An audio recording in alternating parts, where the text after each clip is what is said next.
da da da da da la la da da da da da da.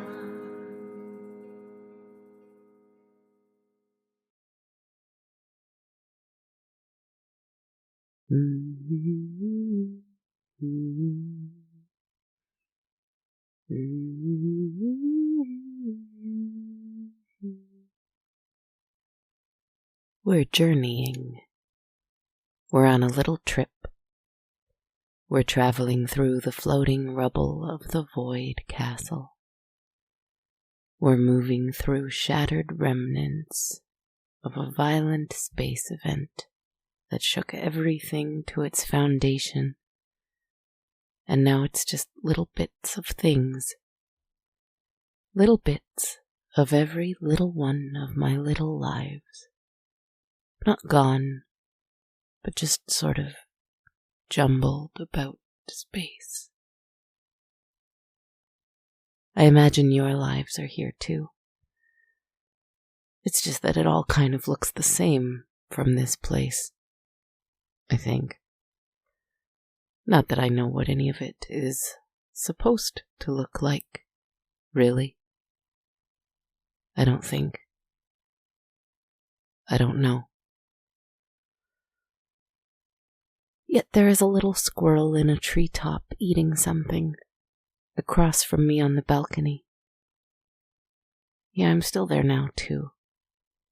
The void space is behind my eyes. The little squirrel in the tree is before them. I've taken to writing out here. Maybe because I hope he will fly his way towards me and land here one of these days while I'm writing. Not like in the story, but like for real. You know? No, that's not why. It's because I like the fresh air and the sunsets and the sounds of the birds and things like that little squirrel in the tallest treetop. The engines roaring below are a nuisance, but they're not so bad either. They're just from people. People aren't so bad. I don't think. No, not really. Not deep down. Even with all the things they do, they're not so bad. I've always believed that because I'm not so bad. Even with all the things I do. If no one is perfect, then we all are, right? Sorry. Sometimes it's just hard to remind myself of that. But necessary. If we want to break any kind of cycles. We are not the things we do. No matter how terrible. Any of us. We are so much more than that. We have to be. Yes, I believe that. In one reality, I'm fairly still, just sitting and typing. It probably looks fairly still to anyone who would look up and see me, and some have. But in the void space created by that black hole that is still as we speak, eating everything up, I am journeying. Tra-la-la. On a little journey with you. That's how simple it's become. I can't make it any more complicated right now. Everything is so complicated anyway. I want this to be simple. So badly did I want this, in fact, that I had a black hole eat everything up and rip it all to shreds, so that I wouldn't even have to deal with place, with images, I can always make up more of those if I want. Do not fear. For now, this is nice. Quiet. Still. Simple. Yet oddly enough, I do have somewhere I want to go, though, in this state of non-place we are in now. Perhaps I can have my cake and eat it too.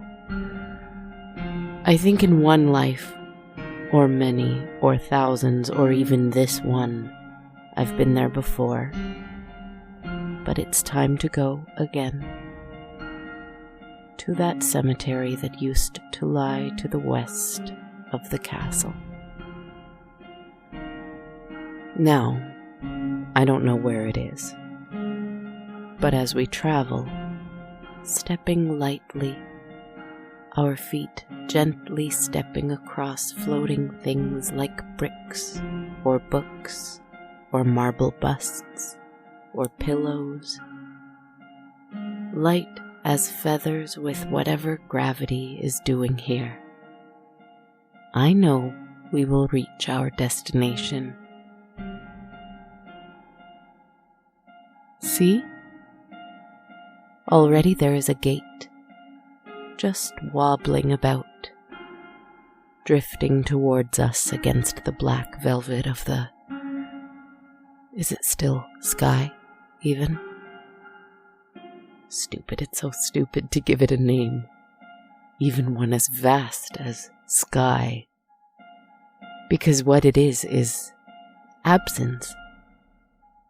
It is no thing, yet if we float in it, can it be so? I don't know. But there is the gate to the cemetery. I'd know it anywhere. And I think you would too. The gates swing open slowly for us. Not haphazardly, as they might if just blowing in the breeze.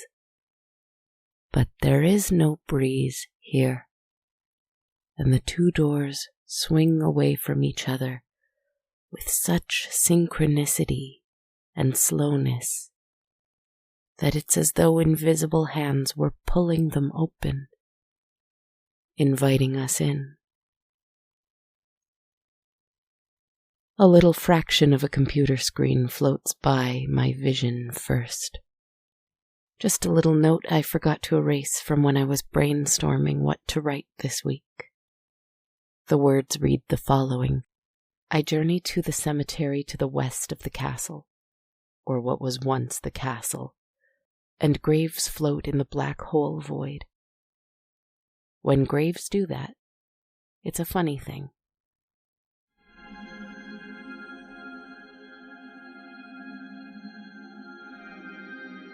As I read them, I see graves floating in the black hole void.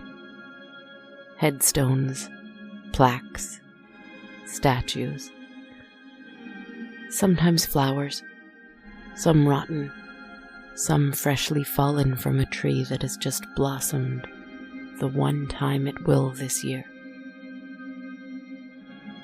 But there is no year, so I am grateful the cherry blossoms will stay. Every now and then passing through our vision as we try to see the headstones. But I can't read them. It's like I'm in a dream. The words don't make sense. But then again, I don't think the words matter. If the headstones float around with no earth for the bodies to be buried underneath, do they really mean anything anyway?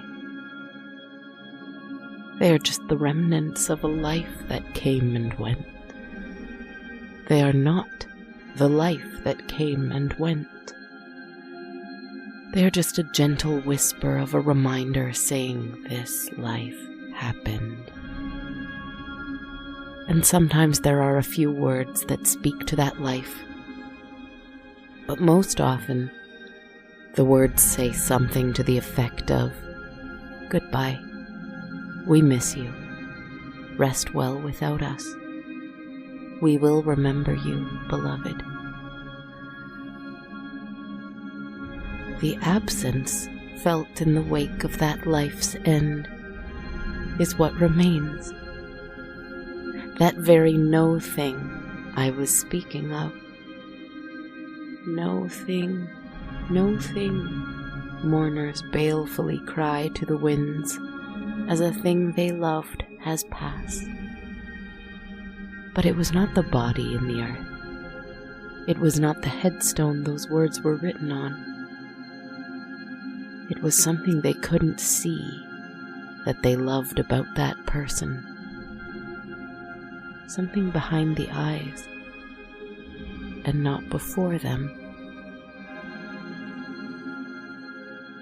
I don't know if I have a point, but I saw a cemetery before my eyes this morning in another reality. I thought about all the things I want, all the little wants, the want that goes over and over and over in my mind, in my human mind, and will not let me go. Being among the dead was an interesting thing in such a state, for they had many things. Now they had a loved one leave a sad message on a stone, which I guess some would say is the real treasure of a lifetime in itself. Sure. And I understand that, and I even want it. But even that's not quite right. I walked past a cherry blossom tree that had almost shed all of its flowers. There were so many of them, white, pink, and lovely. But it was their time. Most were almost browned and decaying with rain that must have ripped them off prematurely. Through the petals falling, and as I walked on the ones on the grass, I saw a statue of an angel in the distance. I saw him from the side, and I thought, oh, I must go see that headstone, for I so love angels. I walked to it, delighting in his side profile, his left wing so huge and perfect. And to my shock and horror, as I came to face it from the front, I saw that his right wing was broken in half. Perhaps not carelessly, because half of it was resting nearby, and the stone revealed within was white and clean, which tells me this happened not long ago. And however it happened, I think someone felt so bad that they gently left the wing close by, just resting on the grave, in case someone else had the means to repair it. Poor angel, with a shield, and writing on that shield in an alphabet I do not know. Stone shields cannot prevent broken wings. Back at the computer, taken out of that memory, the sun has set, and the sky is grey, and spiders spin their webs all over my balcony. I love it, especially as I write.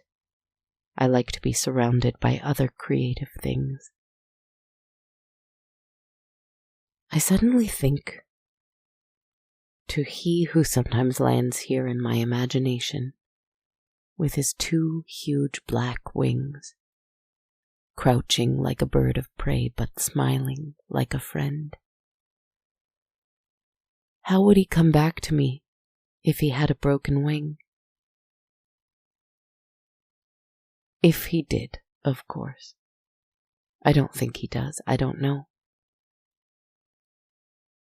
I broke his wings once, stole them for my own, but we got past that. I'm so sorry. Back to the cosmic cemetery. Without words that I can read on the stones or bodies I can see beneath them, they are just stones. Not graves, just stones. And I am left to wonder about the lives that have passed and gone. Did everyone do everything they wanted to in that one lifetime? Did they have the family they wanted? The career they wanted? The lover they wanted? The adventure they wanted? All in that one lifetime? Probably not. But those are little wants. They sound big, yes, but they are little if one only wants truly to live a human lifetime. Which I think is how it all started anyway. Just that one simple desire. Live a human life. Simple. And they did it. Oh, a cherry blossom again. Here, even in the void. Precious that they were not all spaghettified in the black hole. Floating across my vision, overcrowding my vision. Yours too, what do you say? The headstones float in the vacuum of space. The cherry tree slides in and out of view, just as its flowers do too. Everything is in motion, everything is passing by like driftwood in the ocean, except for one thing.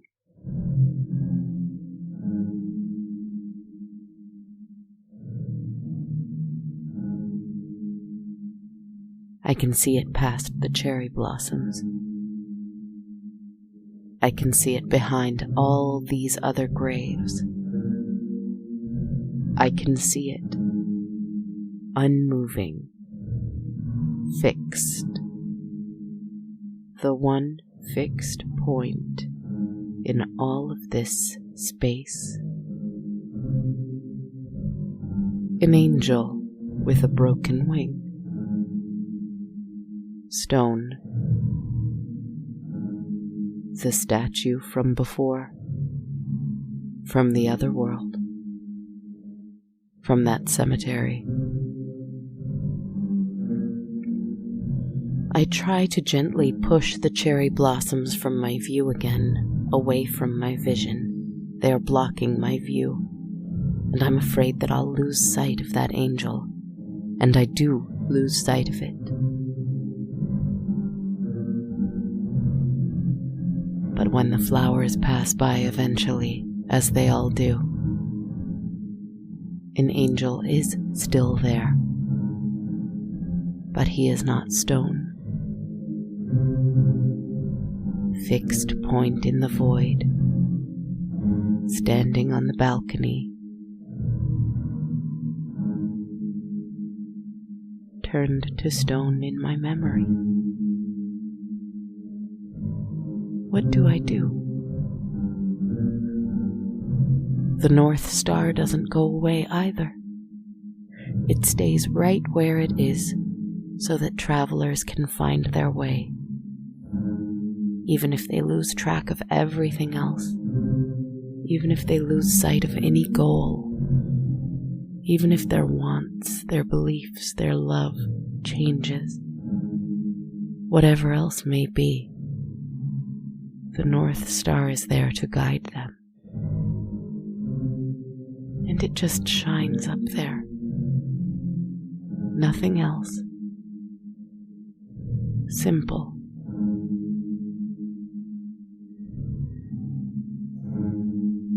There is a feeling when you have so much love in you for someone, for something, for everything. It doesn't have to be for anything, because love is not attached to purpose. Love just is. It is a state that you are in and a verb you perform when in that state.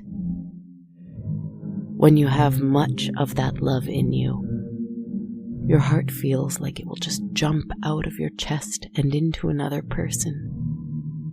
It wants to be close, so close to soul. But your own soul is already close, and so like a leech, it wants to find another. And another. And another. And another. Your heart just keeps trying to get out. Claw its way out.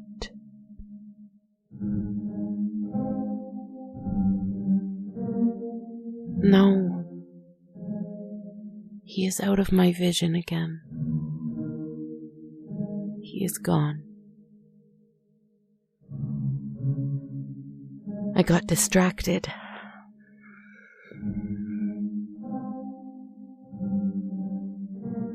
The sun is set and it is cold out now, and I should bring the computer inside. It may rain. The birds are still calling, though, so if they are up and about, it's okay for me to be too. Drink some water.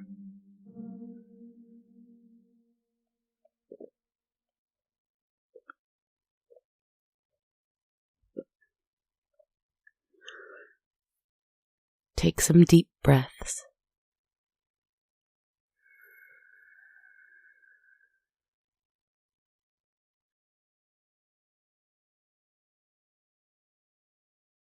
The city of Toronto smells so beautiful on spring and summer nights, even with all those cars below. Something about the grass and the trees and the lake all the way down there to the south. At this time of night, before it is too dark, the sky is a deep bluish gray, and the street lamps are this warm, rosy kind of orange. It's a beautiful thing. There's a lot of pain here, too, like in any city. But there is a lot of good, too. It never serves to dwell too long on either, I think. But the way it looks and smells on a spring night like this, my heart could just jump out of my chest. I love it so much. There is a belief that everything you could possibly want you already have in another reality, and because there is no such thing as time, it is all concurrent. So in conclusion, you have everything you could possibly want right now.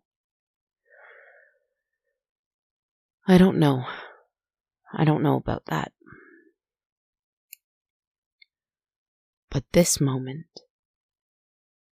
this one, is all there really is, for certain anyway.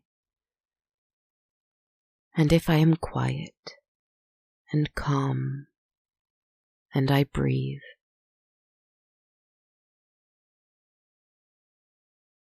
I see in that void where there was before my angel with a broken wing, my beloved one who will come back again and again and again, and I will not apologize or hide or pretend or manipulate that. It is what it is. But where he was, there is now just an open door.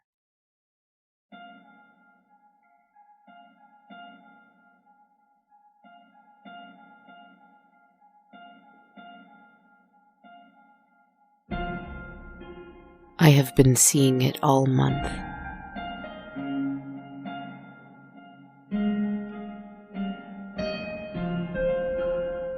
First it was closed, then it was opening. Now it is open. Almost cartoonish, kind of like the one in the Twilight Zone introduction. But when it opens, there is something on the other side.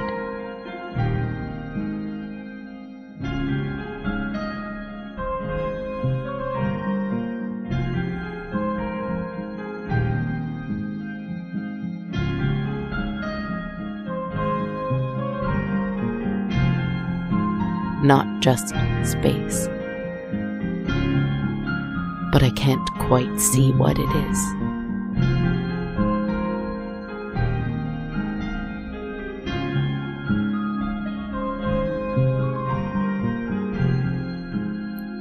I know what I have to do.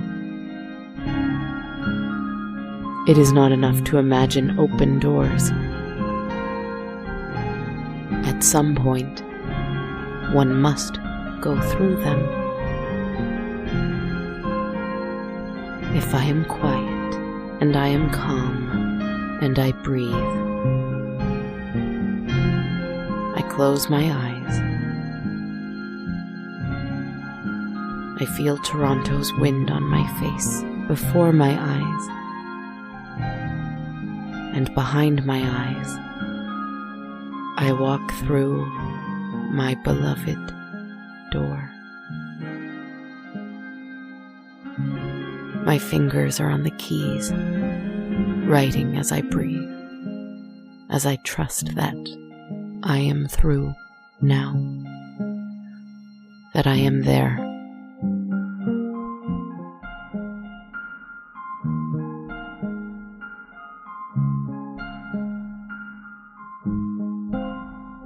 And I will just be there.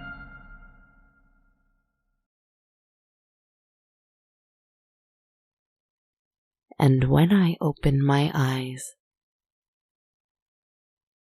I hope there will be everything I want coming to fruition.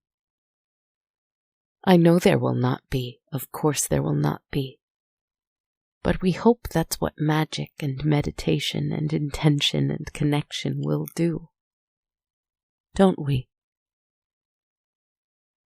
Don't we? We go through doors because we want what's on the other side, not because we love the door so much. We want to jump out of our reality and into it. Right?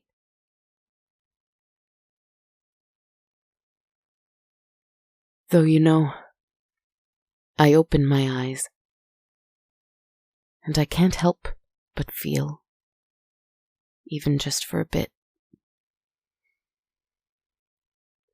unafraid, loved, and that, even if I am that angel with a broken wing, as I suspect I am, as we are all our creations, and our creations are us, I could still fly.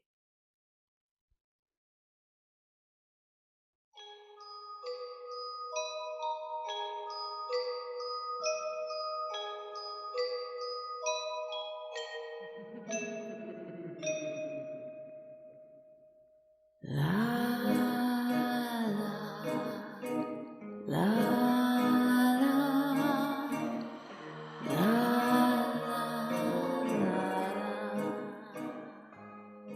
Hello everyone, thank you so much for joining me. This is Kristen Zaza, your writer, host, narrator, podcaster, composer, performer, etc., etc., etc., behind On a Dark, Cold Night. Welcome. Thank you. Lots of love to you for listening.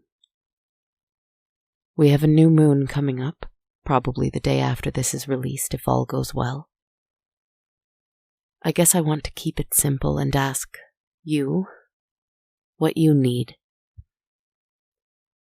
I think I needed this to just kind of be and explore these worlds.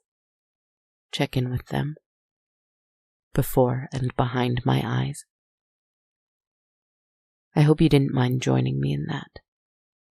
And I hope you got to explore too. Many, many thanks are always going out to all of my supporters on Patreon. Thank you so much for being a constant support, my dear friends. Every patron of $1 or more a month US gets access to my complete soundtrack, while every patron of $5 or more a month US gets that, a weekly bonus meditation episode, and a monthly tarot reading video uploaded every full moon. To learn more, visit patreon.com/darkcoldnight. The bonus meditations are also available through a subscription to the Sonar Plus Apple Podcast channel for $3.99 a month. Learn more by searching for On a Dark Cold Night on iTunes. And you can donate one time only without any perks by buying one or more metaphorical coffees for me at ko-fi.com/darkcoldnight. You can buy a t-shirt or hoodie at bonfire.com/on-a-dark-cold-night as well. I would love if you left me a rating or a review on iTunes, Spotify, Facebook, or wherever else you like to rate and review podcasts.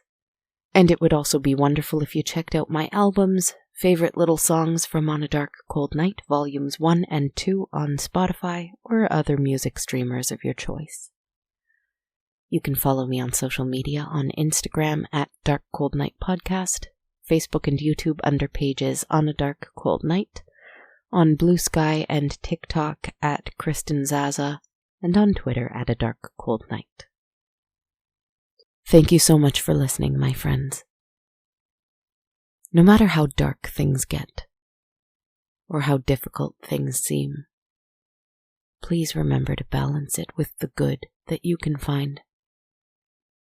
Please remember that the world before our eyes is not the only world.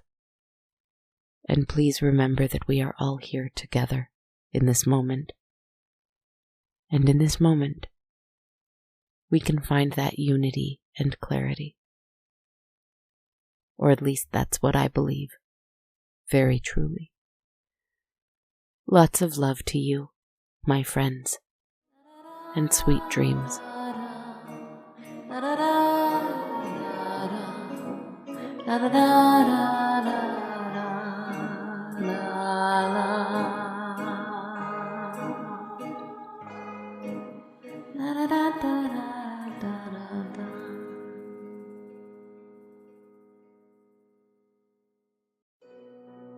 This podcast has been brought to you by the Sonar Network.